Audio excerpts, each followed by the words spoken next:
This is Vizammer. This is Summer Gypsy. My name is Ezekiel Chaos. Sparkly Pancakes. Taylor Swift. I play top.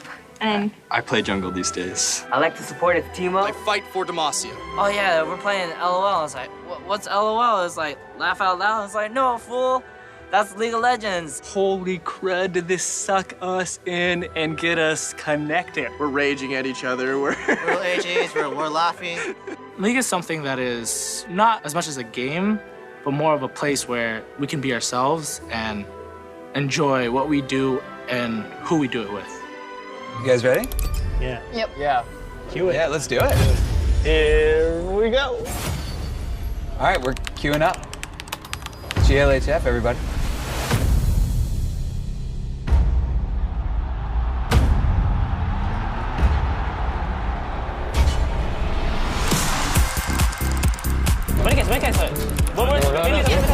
I wasn't ready. We can get a gank real quick. There's always been that parent-to-child stigma of whatever you don't understand is obviously not valuable. A lot of parents or society saw people as being antisocial. Hey, this kid is holed up in his room playing games, then it's totally ruining society.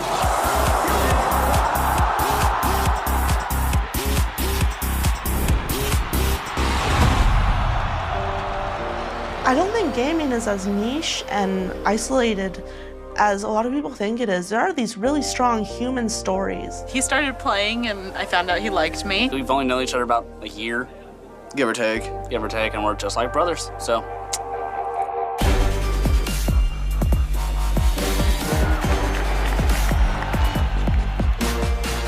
The game is all done through word of mouth. 85% of people who come to League of Legends is through a friend. League of Legends has over 100 million players actively playing every month. That's over 1% of people on Earth. The nerds are coming together. We will dominate this world. Competition and player versus player engagement as old as video games have been around. We don't get that competitive, no. Not a single one of us is competitive, I swear. It's a giant guerrilla warfare scenario, and only the smartest, strongest, and best players come out alive. The finals drew in 36 million. That's more than the Stanley Cup Finals, the World Series, and the NBA Finals combined.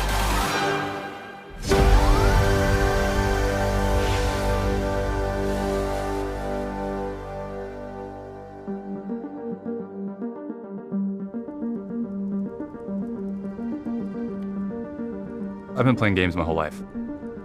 I started playing PC games when I was about 7 years old, and I thought it was like a magic puzzle. It just felt like a whole new world opening up because I had a huge passion for games like Dungeons & Dragons and role-playing games in general. The most powerful game experience that I ever had, even to this day, was in a text-based multi-user game called Dragon Realms.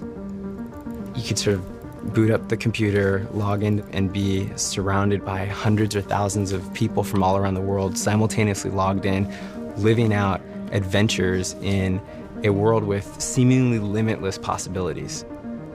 My parents were pretty anti-game. They were big on academics and sports, so we had pretty strict rules in the house. For me, it was a bit of an escape. I wasn't the best student, and when I was really into games, it became a huge source of conflict and clashing. Let's take a look at League of Legends. It is one of the most popular video games out there. It is raking in billions in revenue. Riot Games is the company behind it. And today, the company is front and center on the cover of Inc. magazine. Joining us now for a CNBC Power Lunch exclusive are Riot Games co-founders Brandon Beck and Mark Merrill. Brandon and Mark, welcome. Good to have you both here. I think one of the great delicious ironies here, and either one of you can pick up on this, is that neither of your parents were all that thrilled at the amount of time you spent gaming as young guys.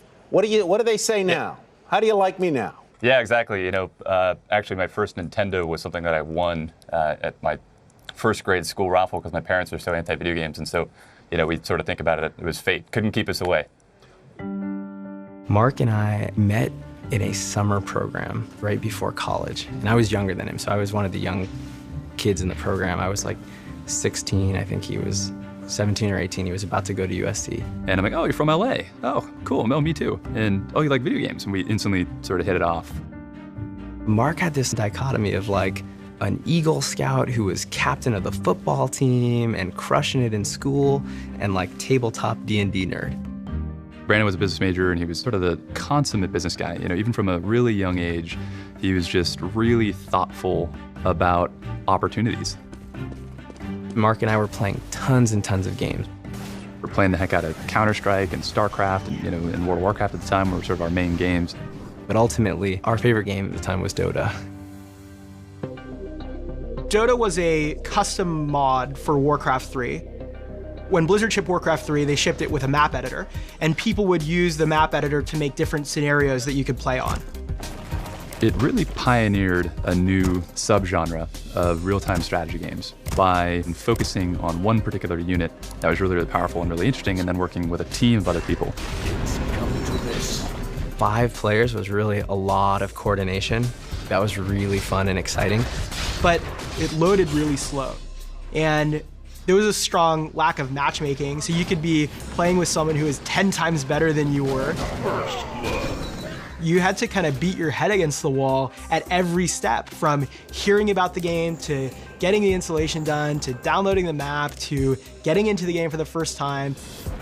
Even though it left a lot to be desired from a service standpoint, Dota demonstrated that games as a service was something that could work. We felt like a lot of game companies weren't really focused on gamers like us. We don't want to buy a box, play a game, and be done 30 hours later.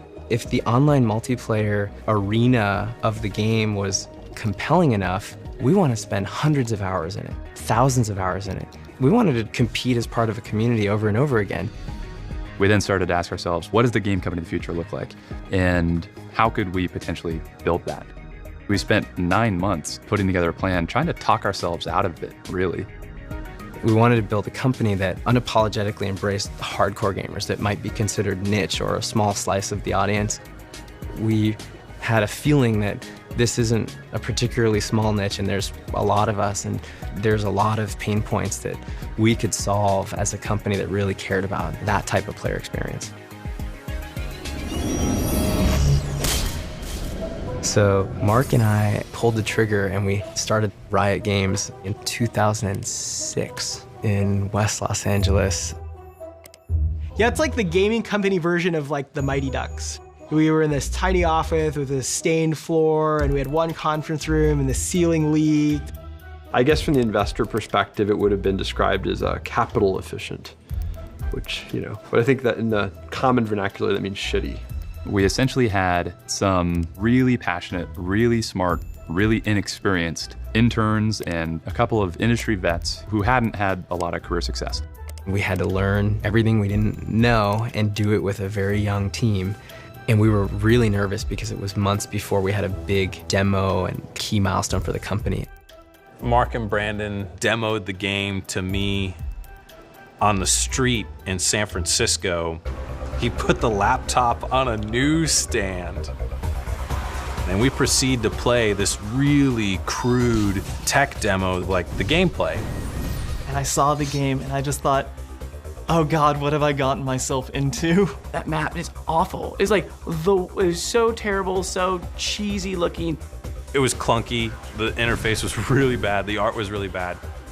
But they'd managed to do more in 3 months than some of these other companies that were paying stupid sums of money. And I was just like, wow, this is actually pretty compelling. It was so ambitious. The amount of software that they wanted to write was crazy. We built matchmaking, we built your inventory, champ select. We were building everything outside of the game. The engine was an absolute mess. It barely ran. You know, you can't expect that much of a company that's never shipped a game with a president and CEO that have never shipped a game. There was a lot of pressure. We have one shot at this. The real problem to solve is you have to make a game that's fun, that all these people that love Dota and love Warcraft and love strategy and love hardcore games are going to want to play. The game was about characters.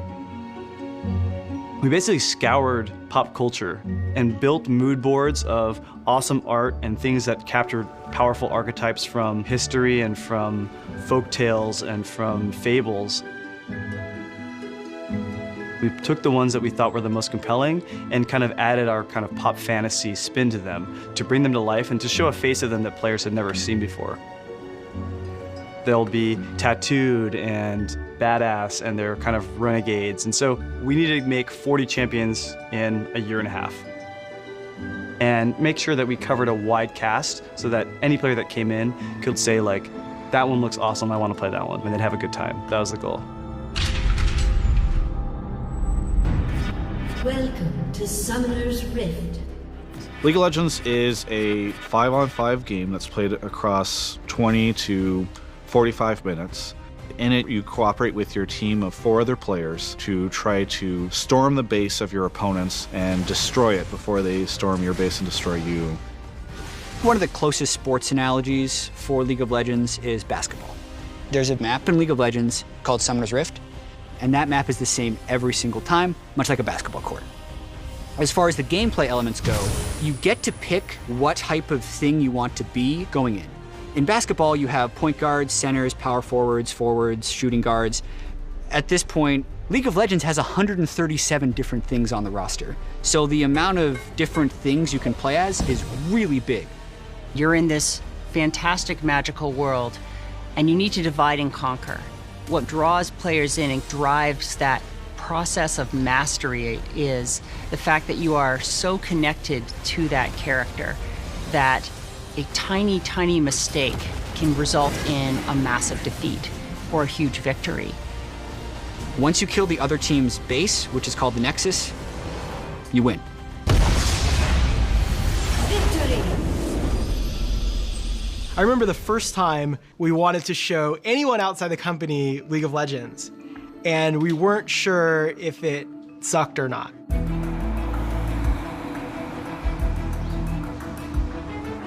When you're building a community, you really have to start with the individuals.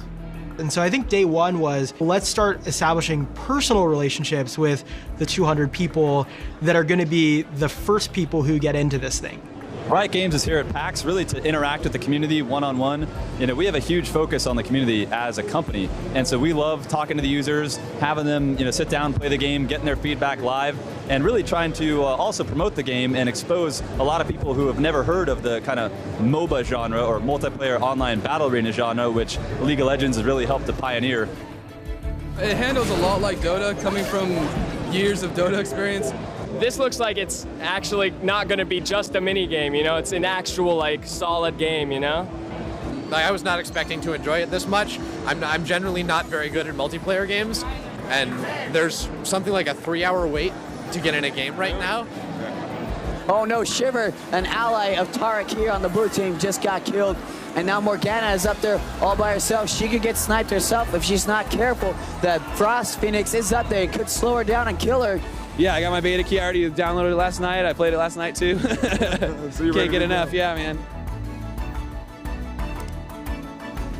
We had gone 3 years without making any revenue, just spending other people's money. Then we had the audacity to not sell our game and to make it available for free.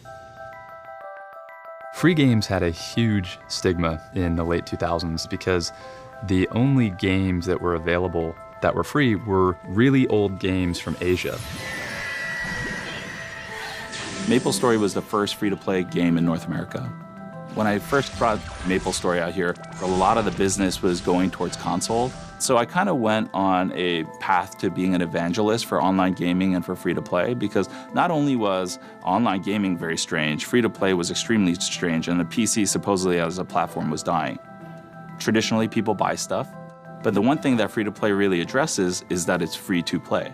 So a lot of kids would start playing these games because there wasn't a hurdle for them to play.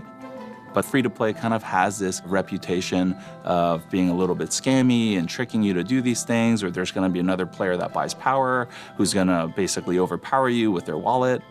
Then, out of nowhere came Riot Games, and they used free-to-play kind of in the right way. I'll never forget this. We're in this meeting and we're talking about Annie, how she's all built with fire, and we're talking about blue Annie, and she would use frost. Maybe frost Annie would have like a slower attack rate, but a little bit more damage rate, and we'd sell that. You see Steve Feek kind of sitting there a little down about it, and Brandon says, Steve, you haven't said anything, what do you think? Steve looks up and he's like, I don't like it, but I'm having a hard time saying why. And Brandon says, does it feel bad? And Steve's like, yeah, it just feels bad. So we decided early on that we wouldn't sell power. We didn't want the person with the most money to win the game. People said, oh man, we're giving up assuredly making $100 million on this game in order to try this experiment where we don't know how much we'll make. There are ways that people do spend money and they engage deeper with our content. We offer a series of champions on a free rotation, so several of them will be free. Those champions rotate every couple of weeks. Some players use the free champions as part of their repertoire in a game. For others, they'll buy the ones that they like the most. And they will spend our in-game digital currency called Riot Points. One of the other big items that we sell in the game are skins. Skins are a uniform. Because the game is for free, because people get so much value out of it, our players are like, yeah, I'll pay for that skin. It's kind of a silly idea, but I'm more than happy to pay for an outfit. I'll spend my $5, $10, whatever, because I had 1,000 hours of fun in this game. About a week before we got to the launch date, people came into the game and tried out the store, and the store immediately fell over. Literally, we get 500 people in as we're scaling up to a couple thousand in a scale test, store falls over. We're sitting there and watching the public chat channel, and one guy had gotten through the store and had bought Cho'Gath.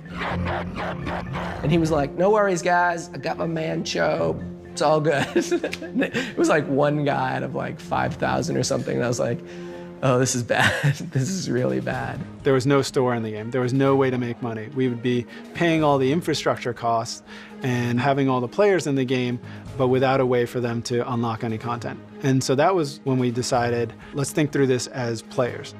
If we were a player, what would we want to happen to us? And so as gamers, we decided, let's make everything free.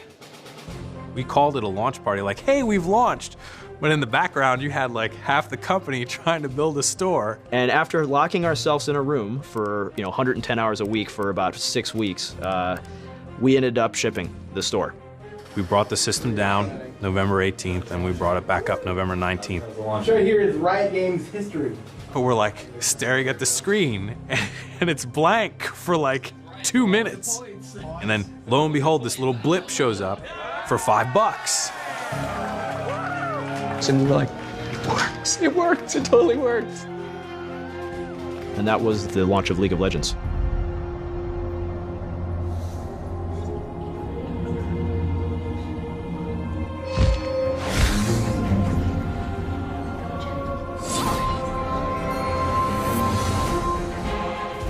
League was not an instant success. It wasn't like we launched the game and then suddenly our numbers went through the roof. It was marginally bigger than the day before, and the next day was just marginally bigger than the prior day. To tell you the truth, when I first saw this game, I thought it was lame, I thought it was boring. I looked at the game, and it didn't really appeal to me. After the 3-hour download and patching, we got onto League, and he's like, dude, just play it, and I begrudgingly agreed. There's kind of the saying in game dev that the game developers are the best at the games until about a week after it gets released to the players. Once you reach just so many people, they quickly are the ones that discover all the things that you never knew were there. When I first started playing the game, a lot of people thought the company was a dumpster fire. You log on Tuesday afternoon, can't play, servers are down, the store's down again, I crashed out again, oh, the client's full of bugs. It was certainly stressful. People were running around with their hair on fire a lot of the time as we were attempting to sort of keep the wheels on the car. Anytime anything went wrong, it was like, oh my God, fix this shit right now. We can't lose this momentum. It was a problem where the servers were overloaded, but no one would log off. There was this real sense of blink and you'll miss it. So it was sort of the players fighting the game as much as each other. Things slowly started to stabilize in North America. They were way worse in Europe. European fans were furious. In Europe, we weren't really growing.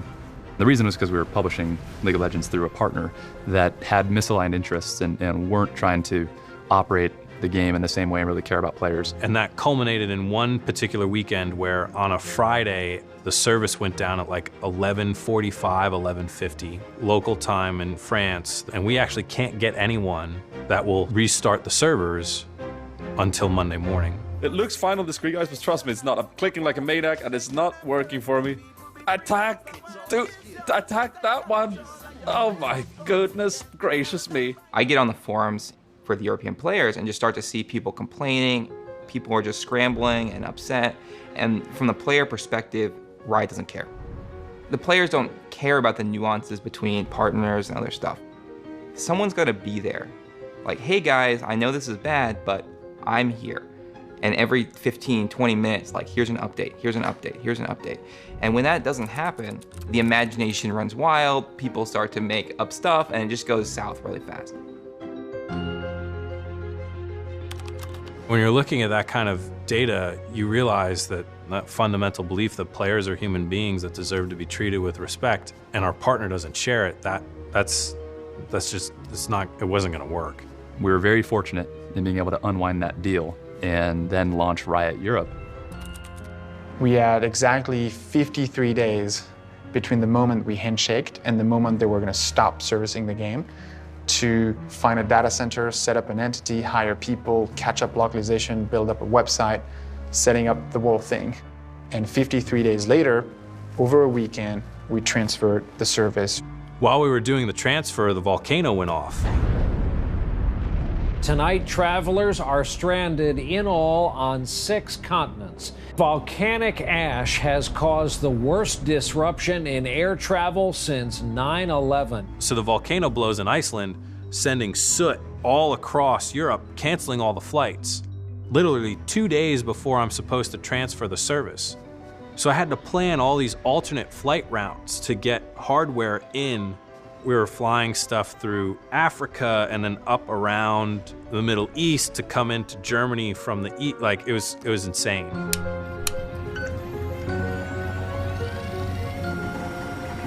So when we took over the service, North America was about 18% bigger than Europe.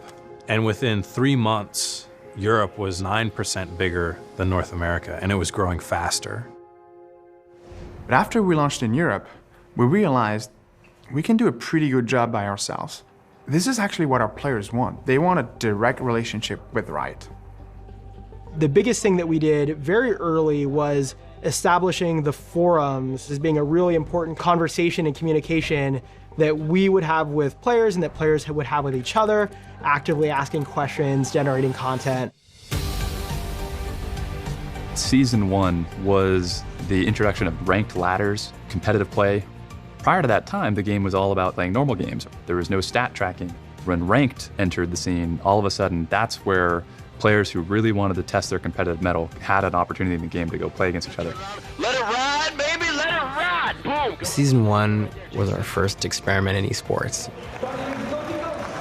They were just sort of like one-off tournaments with a random set of teams that were willing and able to show up, and often the whole tournament would be played over the course of a day or two, and that meant a lot of back-to-back games, which was also in some cases tedious to watch.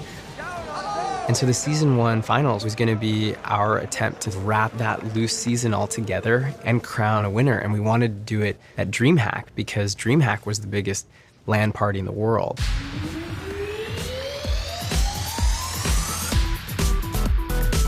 DreamHack is this really cool event where they take these old aircraft hangars. There's like 20 or 30,000 kids all playing games. Tables are built out of like pallets and they bring their own equipment and chairs. It's one of the coolest gaming events in the world. Ladies and gentlemen, welcome back to the Almia Convention Center, Jönköping, Sweden. We are here for the DreamHack Summer 2011 Championship Game. The finals about to go underway, a $100,000 tournament held by League of Legends and Riot Games. 400,000 people tuned in to watch the finals of season 1 at DreamHack. which blew our minds. There it is, first blood, and it looks like it is going to be Jarvan falling down Shushay. It was so interesting to see this untapped, just world of potential where the fans were passionate and they were fans of the game, but now they're also fans of people playing the game. One turret is down. They're going to back off for now. Lena taking a lot of damage from Ash. 300 damage. That is one turret dead, second turret dead. Oh Fnatic going to win the Season 1 championship. Congratulations to Fnatic winning the Season 1. GG. GG indeed. And when Fnatic won, people were super happy to see these players that have a career being birthed. When did you know that you had won? A moment ago, when their Nexus exploded. What are you guys gonna do with your hard-earned cash? I want to throw a big party for all my friends at home. It was a clear indicator that the level of interest within our community around esports was really high. I don't think that's ever felt like the norm. At the same time, we were keenly aware of what was going on in Korea. By the mid-2000s, digital stadiums were built in Korea for playing StarCraft. Full-size stadiums full of people screaming. StarCraft is a game where you are not on the field. You're playing like the coach of a football game. You're directing X's and O's. But one of the things about League is that it has an easier entry ramp.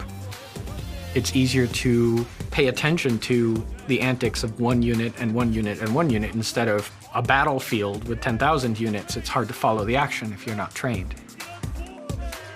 When we look at early esports, part of the reason that they took off in Korea is because Korea is a small country that is dense. And so it was wired with high-speed internet. Far higher speed internet than we have in the United States. Because the population is dense, the idea that people could just go downstairs to the local internet cafes, that was a thing. PC gamers view Korea as sort of the mecca of PC gaming, where PC gaming is mainstream and where everybody gets it. You can have an airliner that's painted with StarCraft 2 logo, and that's okay, and it makes sense. That's just a phenomenally cool place to be as a gamer. The competition in Korea is extremely severe. I would say the most severe in the entire world if you look at just online games alone. There are 200 to 400 new games that are published each year, on top of the 200 to 400 games that are already actively being operated in the market.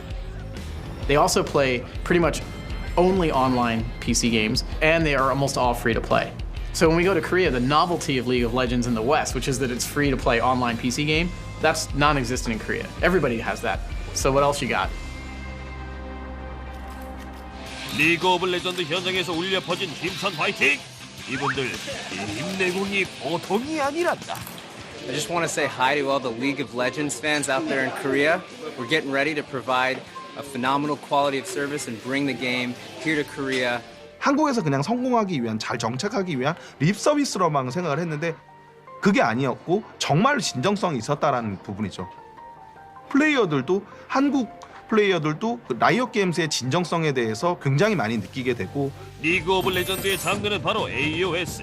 The newest game on the top 10 list in Korea before we launched was like 3.5, 4 years old. So very few of these games ever crack the top 10. Most go up and then go into obscurity very, very quickly. So we finally launched, and on day 6, we break it into top 10. And we were looking at ourselves thinking, holy cow, did this really happen? And then next thing we know, after 3 months, it's the #1 game in Korea.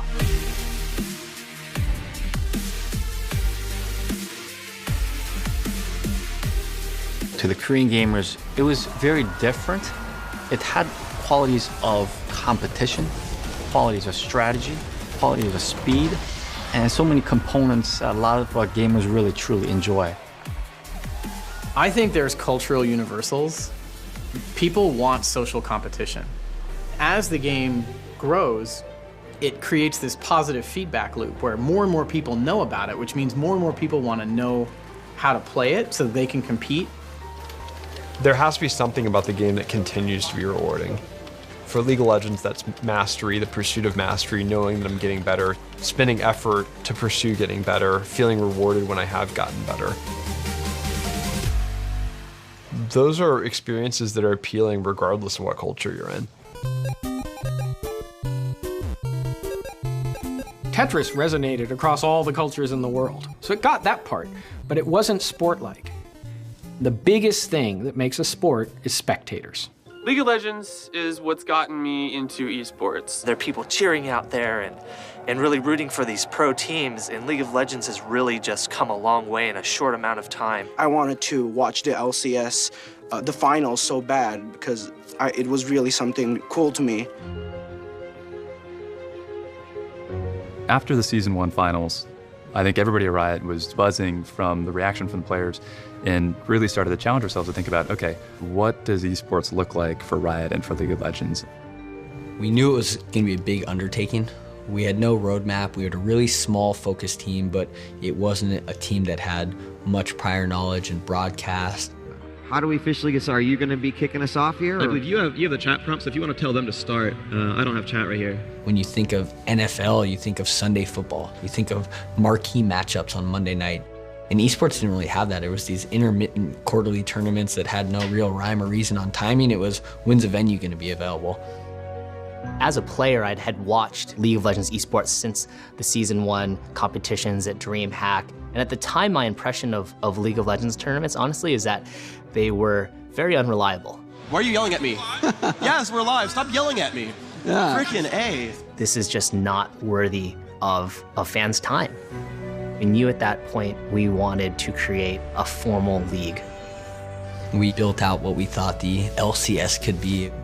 We knew it needed a consistent schedule of events, a weekly regular season with the playoffs, with a world final event. You're a little fuzzy. Are you using wireless? I am using wireless. Do you want me to plug it in? Or if you could, that would be neat. Yeah, hold on.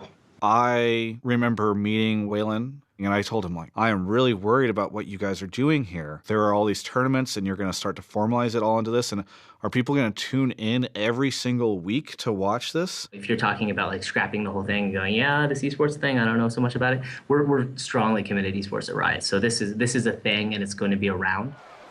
Esports enhances the experience of being a player. You have something to aspire to, players enjoy watching the game. That's really the perspective that we take that makes the most sense for sort of justifying the investment. But we definitely don't have that crystal ball. We're gonna sort of learn as we go.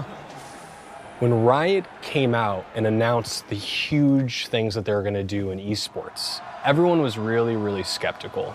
We're thinking this was too big, too much, too fast. It was gonna be a disaster, it was going to fail. We really laid the foundation for what would eventually become the LCS. But first we actually had to get through the end of Season 2 and ensuring that we ended strongly with a good World Championship.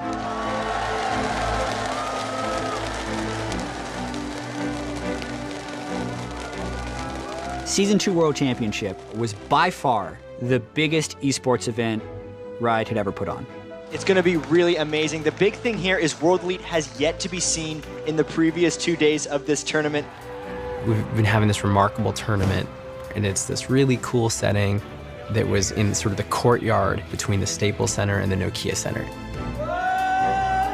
League of Legends, #1. We're in the middle of WE, top team from China, against CLG, top team from EU. We're CLG, we're like a dark horse coming into the World Finals. We're doing pretty well throughout the year, but no one expected us to really get through to the top. And we're going into the group stages against World Elite, one of the big Chinese teams at the time.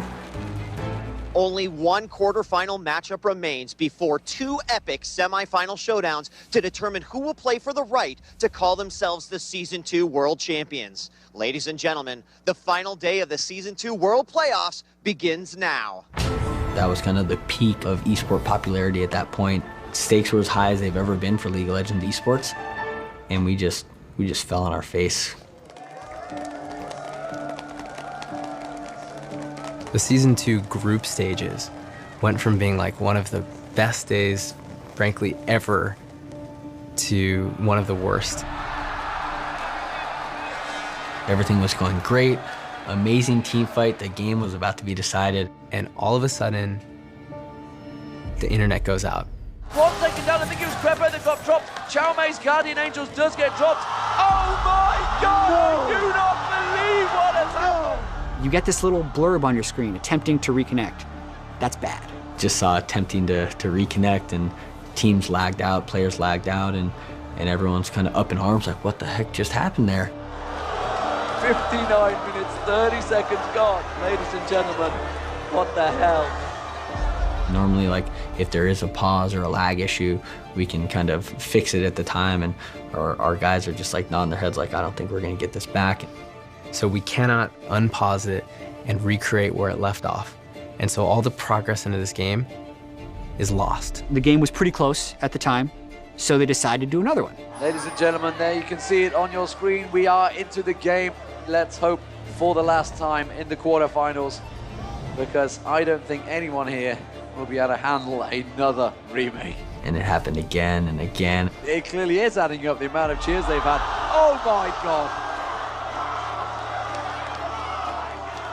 I don't know what this means. I really don't. Like, are we gonna remake again? Of course they are. We might. What else are they gonna do? It could happen. Imagine you're in any pro sporting game and you have to just start over after you're sweating and you're out there for 30 minutes. That's what happened. A typical League of Legends game should go on for about maybe 35 minutes to 45 minutes, an hour at most. We played this one game in the group stages for 7 hours. No matter how long League of Legends esports goes, if it grows on from 10 years and becomes bigger than the Super Bowl, all those things, everyone who was here will be like, remember when they had a 7-hour best of 3?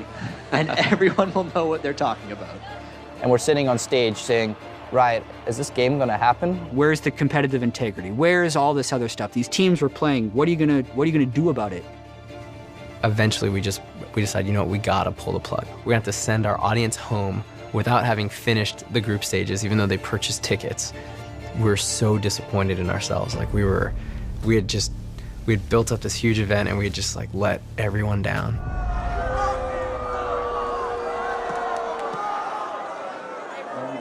It was the biggest tournament. It was a high-profile failure. That's something that could totally alter the course of Riot Esports. First step was letting our fans know, and Brandon bit the bullet on that one, and he's like, you know what, I'm gonna go out there and talk to everyone. It kills us to have to deliver this news, because you guys have been so unbelievably patient with us. But let me explain exactly what's going on. We've been having a myriad of internet connectivity issues. Given what these players have been through so far today, we think the possibility of another restart on a game would just be unfair to them. We recognize the sacrifice that you guys have made being patient with us today. I want to talk about what we're going to do for you guys, the live audience. We're going to be refunding your tickets. I'm sure you don't care about that, but we're going to be refunding your tickets. We're going to be giving you guys $25 in Riot points. We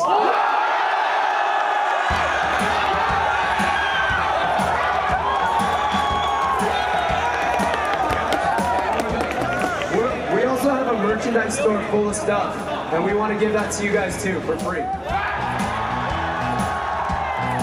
At that point, we opened up the merch store. We said everybody can get, merch for free. We ordered pizza for all the people who were staying there. I want to just one more time, we're so sorry about this. Literally, we've been scrambling like crazy. It sucks, we've been having so much fun. And they start to chant Riot.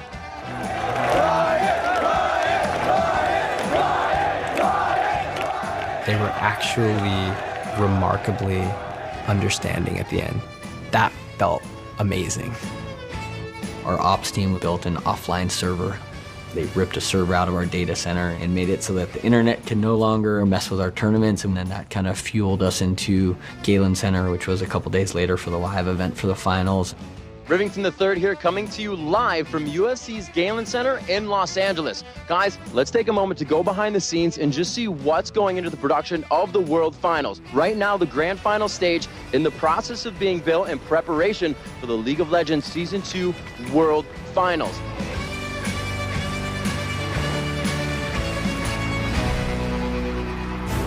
TPA was in the driver's seat.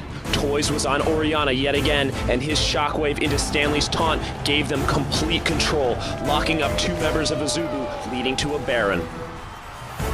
Not playing like the underdog any longer, the Taipei Assassins pushed their way to the Nexus, defeating Azubu Frost to become the Season 2 World Champions.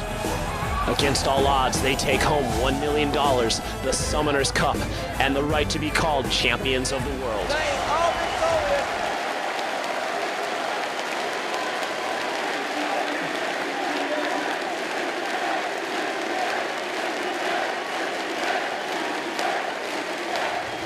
Our own naivete was actually an advantage in those early years.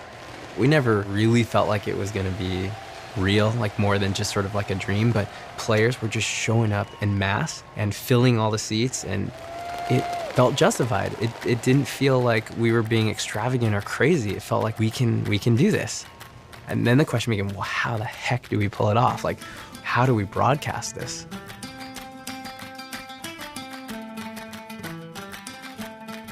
I was the guy that had the broadcast experience, and I'd worked at NBC and had worked on sports before esports. There were a lot of aspects of broadcast sports that we were able to bring into this new frontier, where there were these young people who were so passionate about playing this game. It was like opening up a new world for them that added some of that drama of live TV. We were trying to find the right blend of sport, game, and kind of show. We have to stay true to League of Legends. There is some sort of ceremonial game show almost aspect to it. We're gonna ask some of our fans if they could marry a champion, who would it be? I'd marry Leona. I love the Teemo. I would marry Teemo because of the hat. In Season 3, we had to grow our talent pool, our on-air personality pool, before we could even host an analyst desk. And that's something we wanted to do from the get-go, because we're big football fans, and we know that it's not just about watching the game, it's about watching the analysis. Actually, he's in the worst shape of all. He's down to half health, and he's gonna get dropped by Symbolic to Vladimir right here. With professional esports players, when they started even playing League of Legends, esports didn't exist for them. They've just suddenly gotten, dragged and dropped into this world of stardom and fandom. When I first decided to pursue this, my dad definitely thought it was a bad idea. I was playing from Scotland. There's this stigma that's attached with gaming in general, which is when your mom's basically on your case all the time saying, get off the computer, go do something productive. There was an educating process with my parents in regards to, this can be a big deal. Good job, baby, double kill, get that top tower! We overestimated the pro player ability to actually engage with the crowd. Because again, these are 17, 18, 19-year-old kids who aren't used to being stars. I had to start doing interviews and dealing with fans. I definitely was not good at that. I've really always been scared of public speaking and being on stage and all of that kind of thing. Hey everybody, welcome back to the show. Freak here with Lemon Nation and Balls from the victorious Quantic Gaming. You guys didn't make it through groups. How do you feel when you're a favorite and you what does that do to you? It was very depressing. We were joking about suicide. I don't know, I've always been too awkward, I guess, Sometimes they don't understand the importance of, giving a good interview and doing all these promotional activities.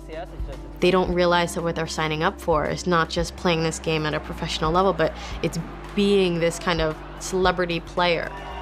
You have this huge amount of influence and eyes on you all the time. It's keeping sponsors happy and keeping your fans engaged, and a lot of it is growing up, very quickly.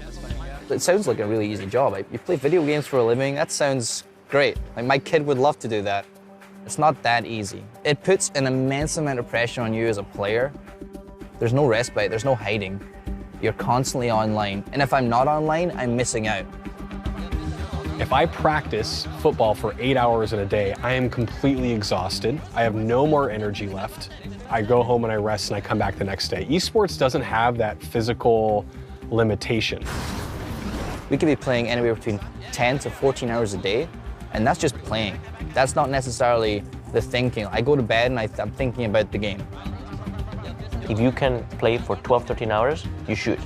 But that takes a toll on you. It's like a hammer, on your head. Boom, boom, boom, every day. Boom, boom, boom, boom, boom. It looks like Dyrus is down for the count already.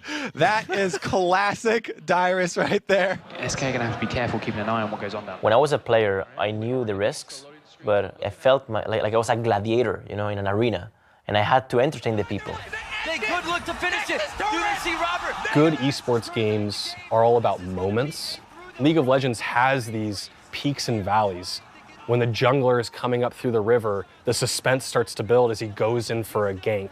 And the crowd in anticipation is like, oh, what's gonna happen? The Xpeke backdoor play is probably one, if not the most famous play of all time. It's time for the last League of Legends game of the day, and it's a big one, ladies and gentlemen. Please welcome Fnatic Raidcall. Xpeke is playing for Fnatic. He's going up against Ocelot and SK Gaming. Okay, you have something to say to your rivals? Have fun. Okay, thank you very much, guys. Xpeke uses teleport to sneak into the opponent's base. What's going on? He instantly teleports straight up onto the last. He only needs to get one more shot on him and he'll be dead, and SK would have won. And he's able to keep rift walking around the Nexus for several seconds while he's evading the other defense coming in. The Nexus down. Is anyone going to be able to deal with this one? Catches him with another axe. He's very low. They're pushing on the Nexus too. And he's able to take down the Nexus.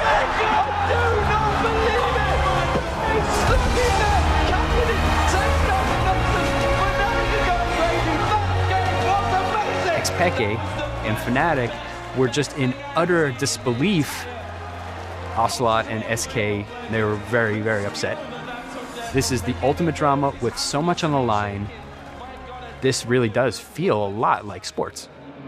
We are just destroyed right now as a team. And we failed. I'm not gonna lie, even today I'm a bit salty about that one. It was a good play, especially in that context. Great tournament, important game. As bad as that moment was, when it comes into competition, you always need competitors that you want to destroy. As a professional gamer, there's no balance. You just can't afford to have a social life. But then you have to realize why we all do it. Like, we love the competition. We love saying we're the best. We love kicking someone else's ass. That's what we all strive for. We strive to prove ourselves on a world stage.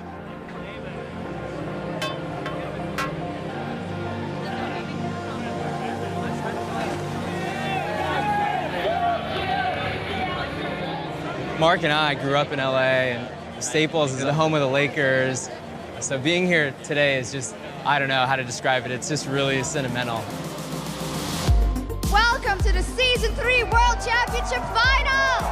Coming to you live from the Staples Center here in Los Angeles, California. And we've got the double boxes and double redundancies. We have 2 servers, we have an internet backup, we have backup power.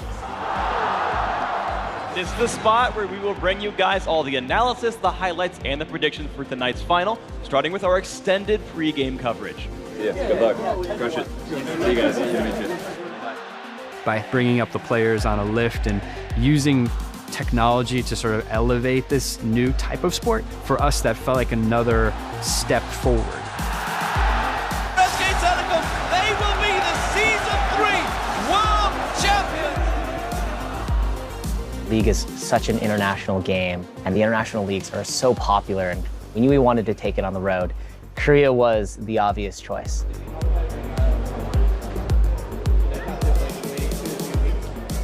이 서울 월드컵 경기장이라는 거는 한국 굉장히 역사적인 장소라는 것이죠. 그런 곳에서 e스포츠를 할 수 있다라는 것, 4만 명의 유료 관객이 온다라는 것 자체는 그 엄청난 뉴스가 됩니다. 40,000 people? What the hell? 40,000 people? The opening ceremony will begin shortly with traditional Korean music, followed by a live performance from Imagine Dragons playing their hit song Warriors. 이런 돈을 쓰면서 이렇게 행사할 수 있는 기회는 많이 흔치 않아요. 특히 한국 같은 경우는 자녀를 둔 학부모가 게임은 유해한 것이야. 게임을 많이 즐기면 공부를 많이 잘해서 좋은 대학에 갈 수 없어. 좋은 직장을 구할 수 없어. 나는 이 인식이 바뀌기 전까지는 정말 인정받는 스포츠라고 말하기는 어려울 것 같아요. Hello, Berlin! Wie geht es dir? Ladies and gentlemen, are you guys ready for the 2015 League of Legends World Championship?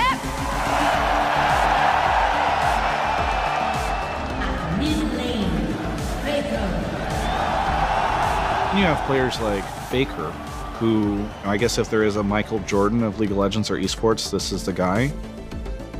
I think almost universally considered the best player.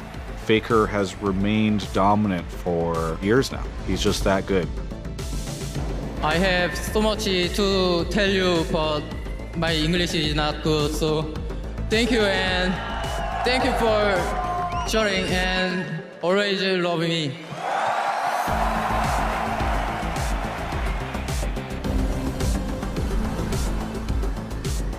It feels like we're returning to our roots, but with way better production values and capabilities to actually deliver a show like this.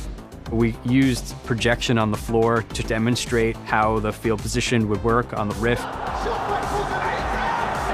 You could feel as the stakes rose, the intensity of the fans and of the players and the entire vibe of the event.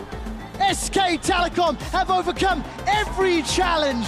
They are the undisputed best team in the world. The SKT reign continues. They win their 3rd World Championship. Truly a legend.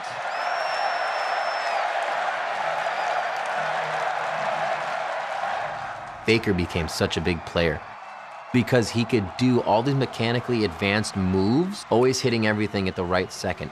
That's where idols come in. That's where you start wanting to be like somebody.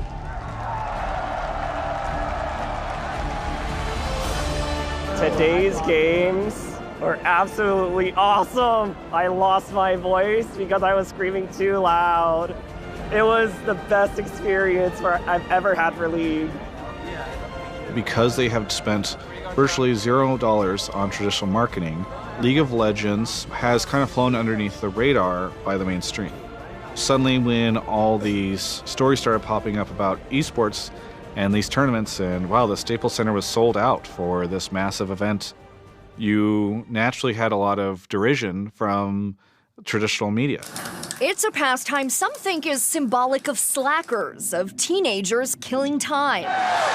But video gaming is now a professional sport. You could call it the Super Bowl of video gaming. It's the biggest competitive event we've never heard of. League of Legends. League of Legends. League of Legends. League of Legends. What is League of Legends? League of Legends is the most played game ever. The most played downloaded game. Because it's an internet game. I had zero knowledge of the fact that this exists. You didn't know there were cyber athletes? My hand to God, I didn't know there were but my issue is it's still not a sport. Well, again, it's a game. Have you guys seen esports and the E-League? I don't know if that's sports. Do you have any statistics on how many of those people also go to Star Trek conventions?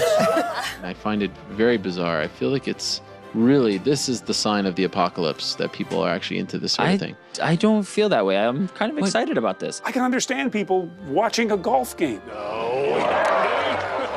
I can't understand people watching somebody play a computer game. Well, I have to say, my wife can't understand people watching a golf game because she's not a golfer. So if you're not a gamer, that's not going to appeal to you.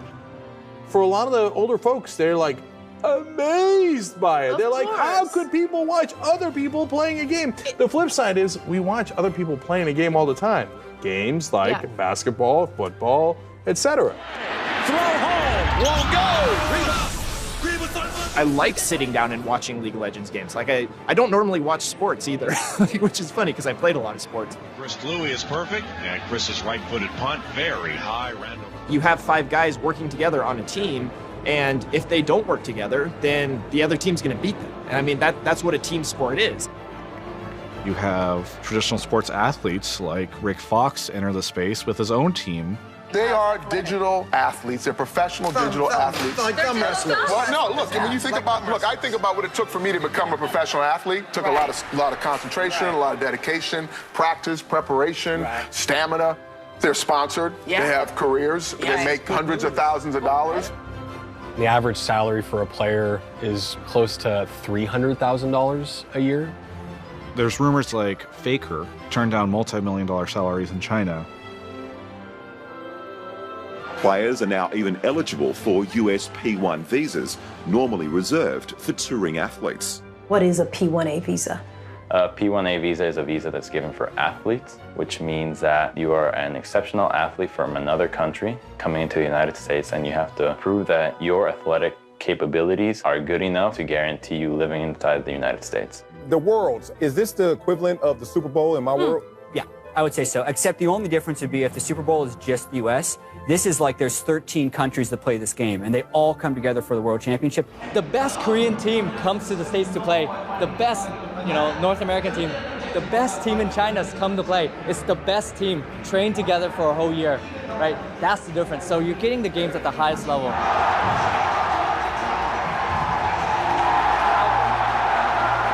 Quadra kill from Fnatic.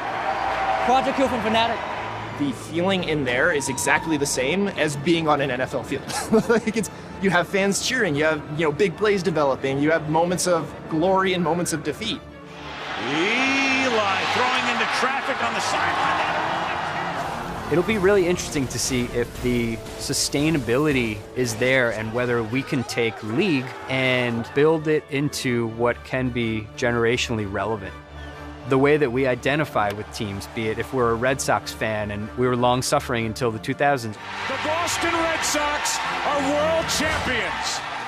We want to see that type of generational rich fabric of fandom that goes beyond year to year.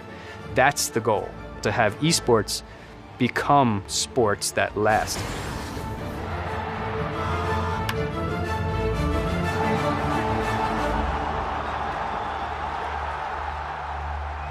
The growth around League of Legends and the growth around esports has been tightly coupled with accessibility of the content. Live streaming, Twitch and YouTube and Facebook, all these places you can watch this content. Welcome, ladies and gentlemen, to Greatest League Talk Show. I am your host, Skara. Streaming has become such a generational thing. Some people don't want to watch sports or they don't want to watch like TV, but they want to watch gaming. You just slow roll and wait for people to slowly smash your face in. They're gamers, and in their free time, they want to watch what they love.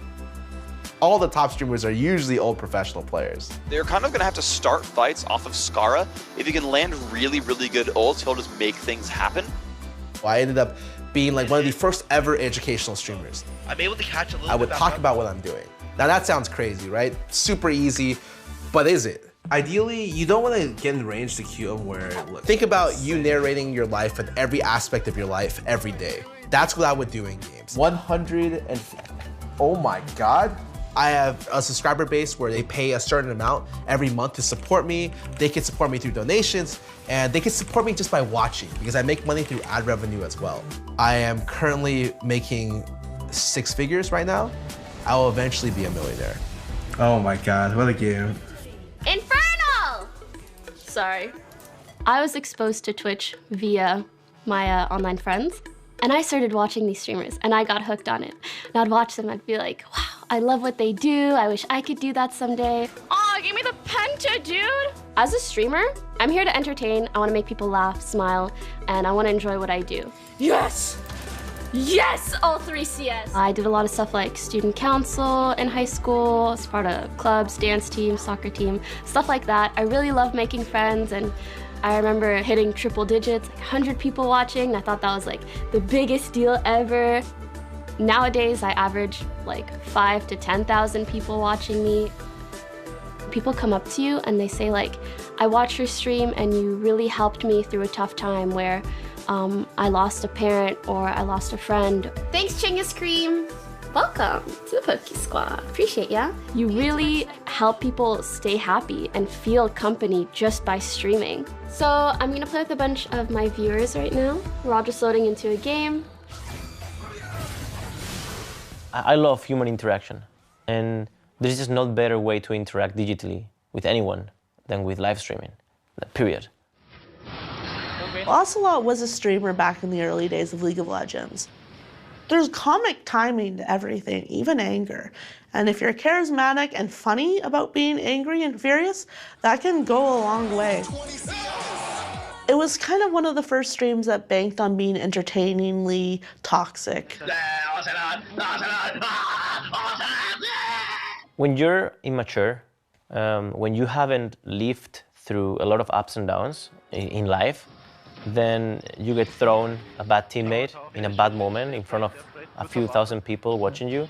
And then that amount of pressure, peer pressure, and it just everything comes too fast. And you just feel very frustrated about the situation, and you say things that you don't even feel yourself, you know? Proper mind to win this matchup. In the case of Ocelot, he would say terrible things to insult people, whether it's your opponent and you're just trash talking them, or it's your own teammate on your team that has not performed up to your standards. Riot had to get involved and say, if you're gonna be a professional athlete representing not only League of Legends, but Riot Games, playing in this league, you're gonna need to clean it up. Of course there is no ill intent, and I'm a kid. I remember it was about the time that my father actually was going through chemotherapy. But reacting that badly, especially in front of people, is the worst thing you can do, you know, because these kids look up to you.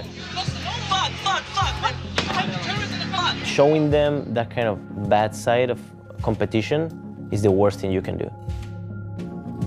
I remember the community and Riot being extremely fair, being judgmental, which helped me also be self-reflective, but at the same time being empathetic and giving me a second chance, which they did.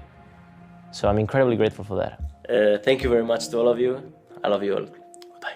While there's one case of Ocelot, there are 100 cases of players who have not reformed, who have not cut out the toxicity. The internet has this amazing power to create crowds, and crowds create anonymity.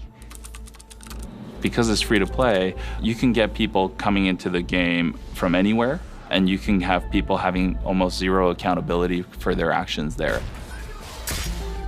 League of Legends has a really bad reputation for being toxic.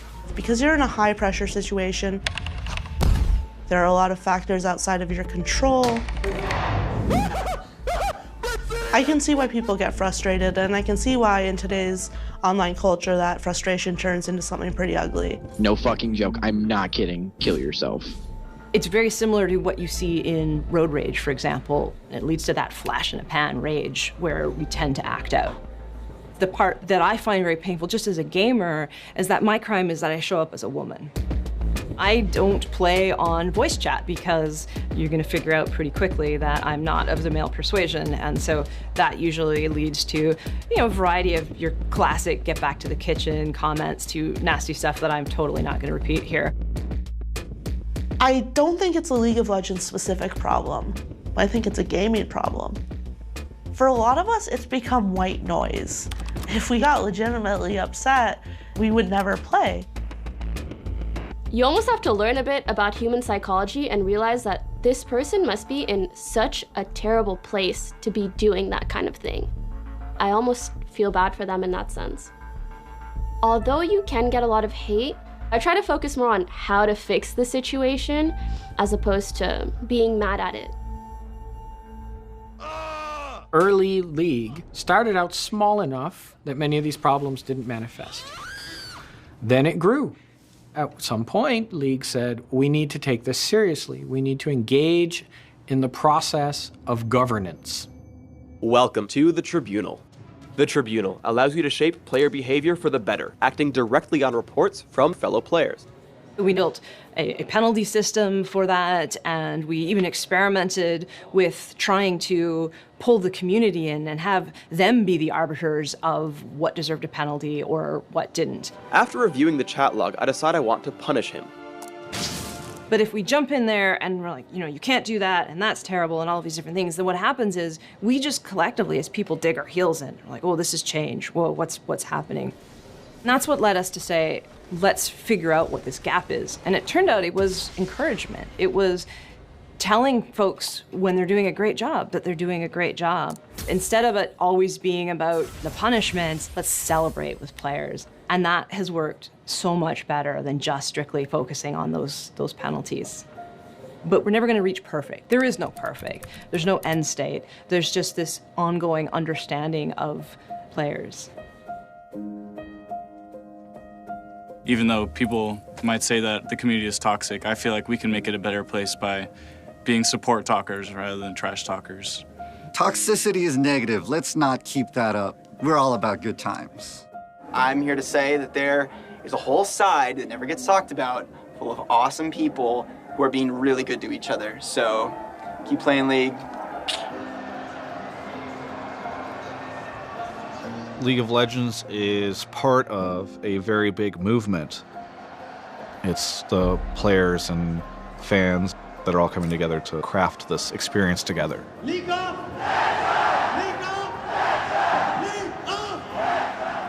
It's not just a bunch of people independently consuming something. It is a ton of people all over the world creating something. For them, it's about the characters themselves. It's this character-driven situation where you kind of assume the fantasy of this game. The huge cast of characters that has developed is one of the reasons why League can have that popularity. It gives that access. We're generally looking for something that we identify with. And that means that anybody can come to that and find a way in. I thought the art of the characters was so cool. This looks really fun and interesting, and I really like it. Heimerdinger does have the best swag walk. Oh, yeah, he has that swag. Heimerdinger swag! Order, entropy, a never-ending cycle. Oh my god, I love Graves. They made that Graves skin with like no shirt, and I was like, Feeling lucky? Try me. I connect with this so much that I am Draven. My favorite character by far is Teemo. He is an underdog. He's a little guy. He's not strong. He's very fast, and he can't really fight you straight up one-on-one. I like him because he's super relatable to basically anyone. Armed and ready. It doesn't matter if you're from China or Korea or USA. You see this guy, and you're like, I know what that character is all about. The characters have such vibrant backgrounds and personality to them. And that's the reason why, for example, you see so many people cosplaying it. It's not just like a generic character. It's they're rich and full of life. I'm a casual player, but I main Wukong, obviously. Yeah, he's a fun character to play. You do not want to mess with that dude. 7 foot, like virtually unkillable barbarian warriors coming at you with a sword that can cleave you in two. The designers decided to name him after a character that I had played in EverQuest, which was a barbarian warrior. So they thought that Tryndamere was a really cool name and just fit the persona. A lot of players, when I'm playing, get disappointed if I'm not playing Tryndamere. Also, they're like, oh, please play Tryndamere.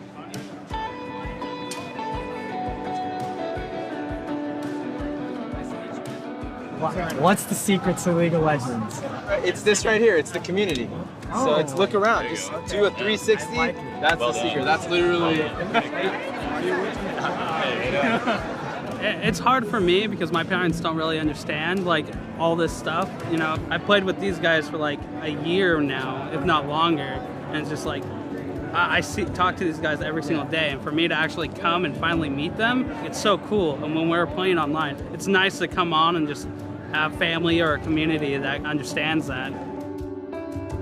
In games, there's no borders that typically exist. Like when I meet someone online, I'm meeting them at face value. I know nothing about them. I can't see them. I don't know what race they are. I don't know what their socioeconomic background is. I don't know if they're important or not. Like, it doesn't matter. Where are you guys from? North Dakota. Austin, Texas. Anchorage. Alaska. Nah. Pittsburgh. Chicago. Vancouver. League of Legends becomes almost this universal language in and of itself. Like I can be in Shanghai and see somebody with a Teemo hat, and instantaneously we have this bond and can talk about, oh, Teemo, and have smiles and laughs. It was just a hugely cool thing to see the passion that players would have for League of Legends, in all these different parts of the world. Publishers like to think of markets as just completely different internationally. But I think gamers around the world have an awful lot in common that people don't necessarily recognize or appreciate.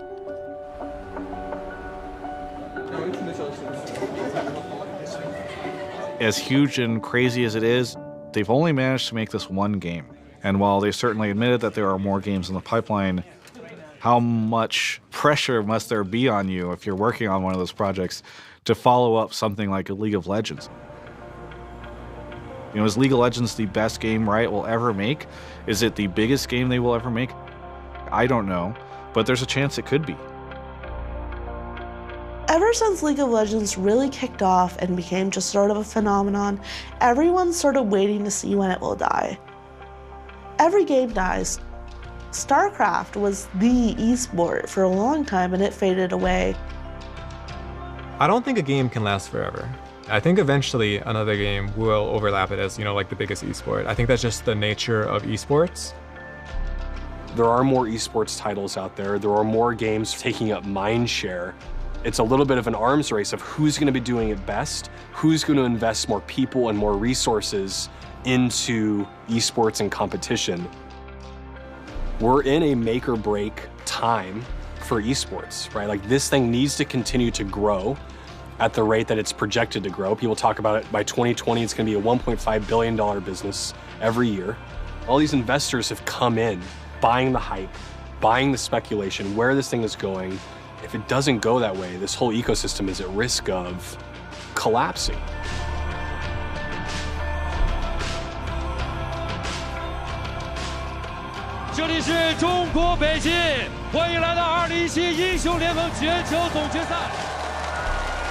We wanted to go to China and set up a show in the Bird's Nest, the home of the Olympics. That presents a lot of risk, and it's scary. This is the exact track in which Usain Bolt broke his own 100-meter record. Most sports have 100 years of history. We have under 10. We know that we need to develop deeper bonds with potential partners and sponsors, and we are incredibly motivated. So much of it has been about Faker, as it always is, but this year, when they've needed him most, he has played better than ever before. We wanted to create memories with these big events, and we know that those memories are what carry on. When people look back, they think of these kind of flashbulb moments. Those are the things that you can't really value because it was a moment that all of us will remember forever. The upset is complete as the kills come through. The SKT dynasty is over. All hail the new kings. Samsung Galaxy, your 2017 World Champions. Every single player talked about revenge against SKT, and they got it. Faker is destroyed.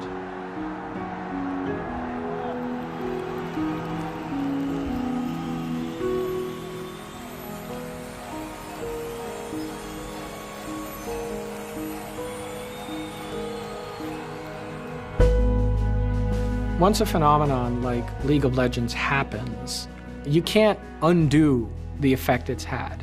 It may evolve, it may change, but it doesn't just disappear. The impact, I think, has barely begun to be felt. It might even be a generation before we truly see it. Our parents always kind of thought that we would stop playing these games, and I think we're just starting to hit the point where people feel like games are here to stay. Almost everybody can be considered a gamer, whether it be Candy Crush on your phone or whether you scrim League 8 hours every day. Everybody can enjoy some type of game. League of Legends is a lifestyle. I think the only thing my parents want is me to find a girlfriend, and that's it. My parents are just like, you gotta pursue a love life. And I'm just like, I'm busy playing League. How do I do that? I came out on League of Legends with my boyfriend. I play League of Legends because my friends forced me to. Well, we ended up building a really strong relationship through League of Legends, strong enough that he decided to make me his best man at his wedding. League of Legends isn't done. It hasn't reached its full potential. We're not perfect and we don't get it all right, but I just think it's such a privilege to help make the types of games that I most love to experience. We realize that it's not about us. It's about our audience that we're trying to serve. You're no longer, who you were. You were now part of something greater. Everything that we do is made possible by the community, their level of engagement, their level of support. The community is the game.